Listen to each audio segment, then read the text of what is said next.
बिस्मिल्लाहिर्रहमानिर्रहीम। आज जब शीरी मज़ारी साहबा को अगवा किया गया और चंद घंटे बाद ही ईमान मज़ारी ने रिट पिटीशन दायर कर दी, तो गैर मुतवक्को तौर पर जनाब इस्लामाबाद के चीफ जस्टिस ने रात 11:30 बजे उनको तलब कर लिया, आईजी को भी और डीसी को भी और सबको भी, और उनको हुक्म दे दिया कि शीरी मज़ारी को पेश किया जाए।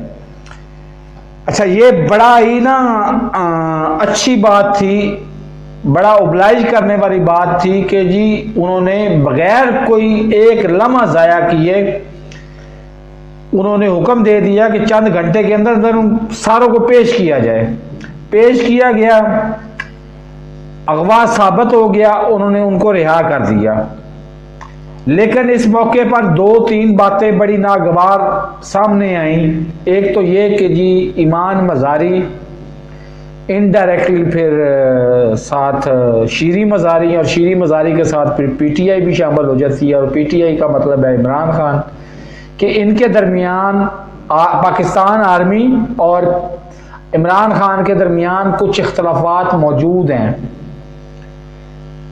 तो मैं बगैर तमीज़ के बात करता हूँ। इख्तलाफात कौन नहीं जानता कि 5 अक्टूबर को शुरू हुए थे, जब 5 अक्टूबर को आर्मी ने ऐलान भी नहीं किया था अभी तकर्रियों का।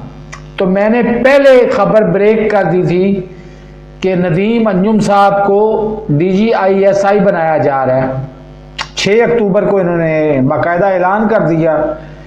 उस तकर्री के लेट होने से इख्तलाफात शुरू हुए थे, और इख्तलाफात बढ़ते बढ़ते इतने बढ़ गए कि ऐन मौके पर जब इमरान खान को अपनी हुकूमत की हिफाजत के लिए बहुत ज़्यादा ज़रूरत थी एजेंसियों की, तो एजेंसियों ने हाथ खड़े कर दिए कि हम न्यूट्रल हैं। ये मुनासिब मौका नहीं था। लेकिन उस तकर्री लेट होने का बदला यही काफ़ी था। लेकिन आज तक तासुर ये दिया जाता है, हालांकि हकीकत हो सकता है ना हो, तासुर ये दिया जाता है कि जी आर्मी पाकिस्तान आर्मी और इमरान खान के दरमियान कुछ ना कुछ इख्तलाफात मौजूद हैं।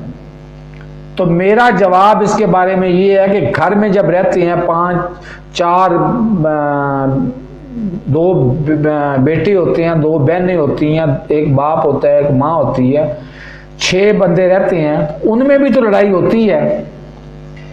आज इमरान खान की ईमानदारी और हुब्बन वतनी पे किसी को शक है? हरगिज नहीं है। आज पाकिस्तान आर्मी के कॉम्पिटेंट होने और मुहाफ़िज़े पाकिस्तान होने पे किसी को ईमान है? तो हर 22 करोड़ के 22 करोड़ अवाम को एतमाद है कि जब तक पाकिस्तान आर्मी है हम चैन की नींद सोते हैं, क्योंकि वही हैं जो हम जब सो रहे होते हैं सुकून से, तो वो सरहदों पे बैठ के हमारे लिए हमारी जानो माल के लिए हिफाजत का फरीज़ा अंजाम दे रहे होते हैं, और शहादतें और गाजी बन के लौट रहे होते हैं और शहीद हो रहे होते हैं।